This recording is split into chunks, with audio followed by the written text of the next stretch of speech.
The reinvention of God of War has to be one of the best things that's ever happened to video games. Every time a game comes out these days, I feel like I've already seen it 7 times. And on top of that, most of these games are just mediocre because gamers have no standards. These new God of War games are the rarest types of games where not only are they really good games, but they have the rarest quality in gaming. Good story.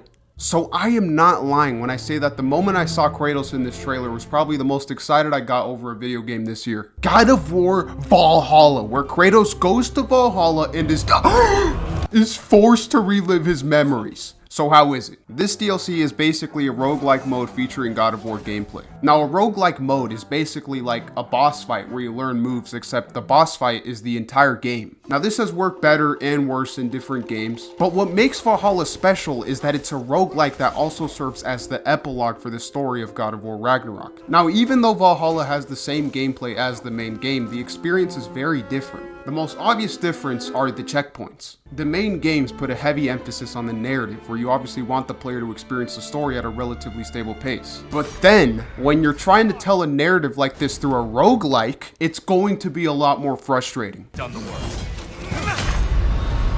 Trust the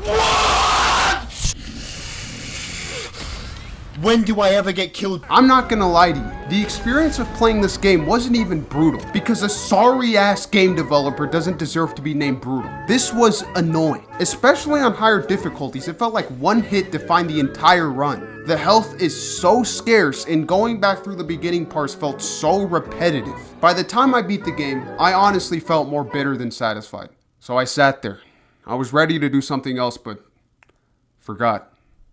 So eventually, I went in again, and again, and I ended up running the gauntlet like 7 times. What sucks about the main game is that eventually you run out of things to do. That's what's good about Valhalla. You get God of War gameplay in this highly replayable mode. You could do a full run in like 30 minutes, but each run is randomized, so you get to experience different bosses, different encounters, and different gameplay mechanics. Valhalla encourages you to experiment with different shields and rages. The progression while in-game forces you to use different perks and runic attacks that you might have never considered before. It forces you to use different strategies and techniques to where you're learning more about the game here than ever before. That'll do it, brother!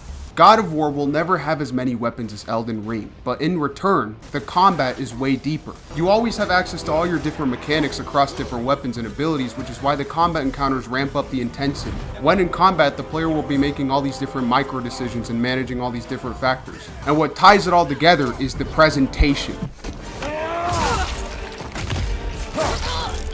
It's fucking awesome. But God of War Valhalla isn't just good because we can play some more God of War. They bring back the Greek shit. And these new enemies are some of the best enemies in the entire game. They aren't just reskins, they actually offer different gameplay loops and force you to adapt. And the designs are just amazing. That's something to say too. God of War's art design is always very impressive. And then we have to talk about the best boss fight of the year. Or maybe best boss fights of the year. Not only is he the Norse God of War, he pulls out all these different weapons from different mythologies. Each time you fight him, he switches up his weapons and techniques. The gameplay in these fights is so dynamic and tense. It's absolutely heartbreaking when you lose, but when you win, it's like it is very rewarding to sock tear in the face. But what's more rewarding is the fucking ending. Holy shit. One of the things I like most about this God of War reinvention is how seriously they take the character of Kratos and how they dive into him. 2018 was about Kratos embracing his humanity and exiting the shell that he put himself in. Ragnarok then had the gut-wrenching, beautiful God of Hope reveal.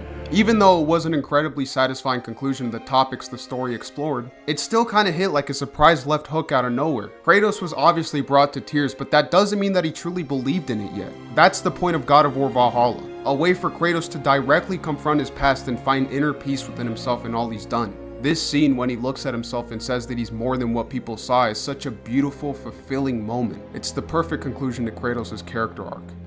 What now? No.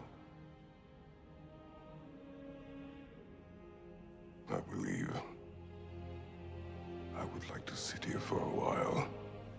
This DLC was made in 1 year and it's free, which is why it's hard to criticize. On one hand, it isn't supposed to be some huge spectacle, but at the same time, I feel like there was a lot of untapped potential. We're talking about Kratos directly facing his past in Valhalla. All the Greek callbacks were insane, but at the same time, no Greek boss fights? Don't get me wrong. Tyr was an amazing fight, and they also put in Magni and Madi separately, which I also thought were amazing. But when you have such an important moment in Kratos' stories, you would think that guys like Zeus or Hercules would be more important. Even the Norse gods, like again, I like Magni and Madi, but why them and not Thor? But guys, obviously those aren't super real problems with the game. I think that this was all it needed to be. A God of War roguelike also serving as the ultimate conclusion to Kratos' character arc. It's hard to judge on its own because it is part of Ragnarok, but I can safely say that this is one of the best gaming experiences of the year.